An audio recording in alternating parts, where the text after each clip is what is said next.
Jumping ఎమ్మెల్యేల ఇష్యూలో రోజుకో update political thriller web series ని తలపిస్తోంది. స్పీకర్ 10 మంది ఎమ్మెల్యేలకు నోటీసులు ఇచ్చారు. అందులో 8 మంది ఎమ్మెల్యేలు తాము పార్టీ మారలేదంటూ తేల్చి చెప్పేశారు. కొందరు దేవుడి కండువా కప్పుకుంటే మరికొందరు ఫోటోలు మార్ఫింగ్ చేశారని స్పీకర్ కి రిప్లై ఇచ్చారు. కానీ ఆ ఇద్దరు ఎమ్మెల్యేలు మాత్రం వివరణ ఇవ్వటానికి ఇంకా టైం కావాలని అడిగారట. 8 మంది ఎమ్మెల్యేల వివరణపై బీఆర్ఎస్ రియాక్షన్ ఏంటి? ఆ ఇద్దరు ఎమ్మెల్యేలు ఇరికిపోయినట్లేనా? వేటు పడుతుందని డిసైడ్ అయ్యారా?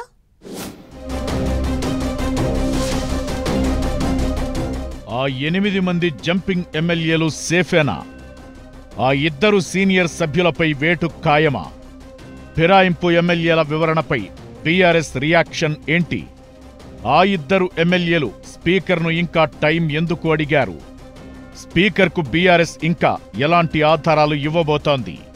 ఫిరాయింపు ఎమ్మెల్యేల ఎపిసోడ్ క్లైమాక్స్కు చేరుకుంటోంది. స్పీకర్ నోటీసులపై ఎమ్మెల్యేలిచ్చిన రిప్లై ఆసక్తికరంగా మారింది. 10 మంది జంపింగ్ ఎమ్మెల్యేలకు సుప్రీంకోర్టు డైరెక్షన్స్ ప్రకారం స్పీకర్ నోటీసులిచ్చారు.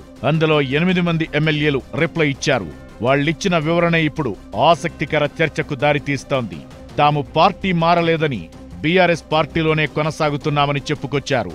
బండ్ల కృష్ణమోహన్ రెడ్డి, అరికపూడి గాంధీ, సంజయ్, గూడెం మహిపాల్ రెడ్డి, పోచారం శ్రీనివాస్ రెడ్డి, ప్రకాష్ గౌడ్, కాళీ యాదయ్య, తెల్లం వెంకట్రావులు ఇటీవలే స్పీకర్ గడ్డం ప్రసాద్కు లిఖితపూర్వకంగా సమాధానమిచ్చారు. కాంగ్రెస్ కండువా కప్పుకున్నట్లు తమ ఫోటోలు మార్ఫింగ్ చేశారని కూడా ఒకరిద్దరు ఎమ్మెల్యేల వాదన. నేను పార్టీ మారలేదు, బీఆర్ఎస్ ఎమ్మెల్యేగానే కొనసాగుతున్నాను. నేనెక్కడా బీఆర్ఎస్ పార్టీకి వ్యతిరేకంగా మాట్లాడలేదు, ఆ పార్టీకి రాజీనామా చేయలేదు.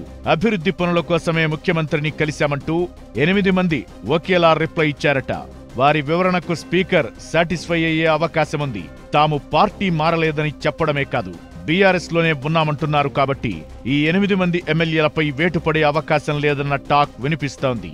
ఎటొచ్చి ఆ ఇద్దరు ఎమ్మెల్యేల విషయంలోనే స్పీకర్ దగ్గర ఇష్యూ పెండింగ్ లో ఉన్నట్లయిపోయింది.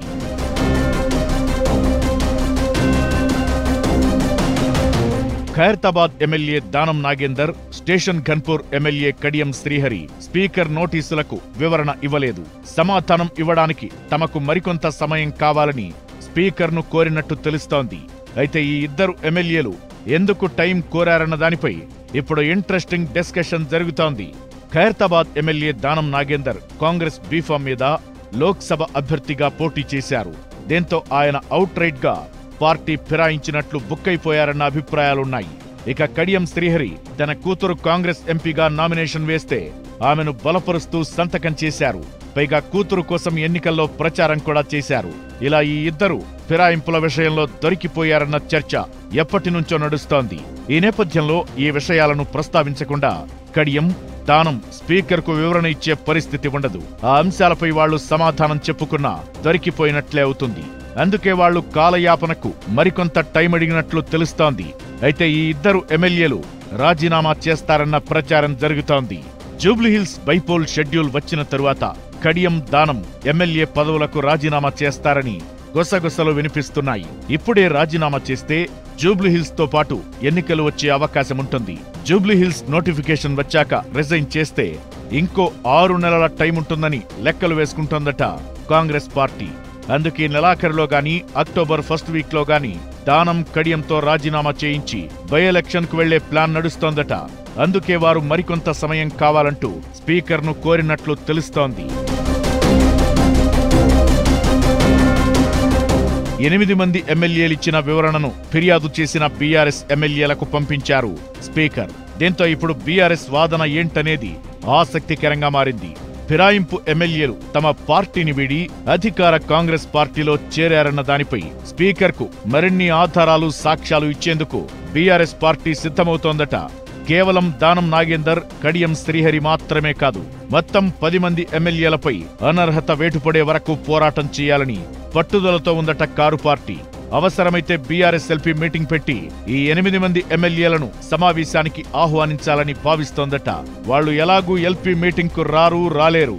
అప్పుడు వారిపై ఫిర్యాదు చేసేందుకు దేనిని కూడా అస్త్రంగా వాడుకోవచ్చన్నది బీఆర్ఎస్ ప్లాన్ గా తెలుస్తోంది.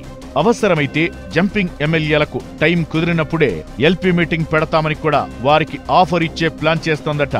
ఎలాగైనా ఫిరాయింపు ఎమ్మెల్యేలను ఇరికించి స్పీకర్తో వేటు వేయించాలని, లేకపోతే మళ్లీ సుప్రీంకోర్టు తలుపు తట్టాలని భావిస్తున్నారట గులాబీ పార్టీ పెద్దలు.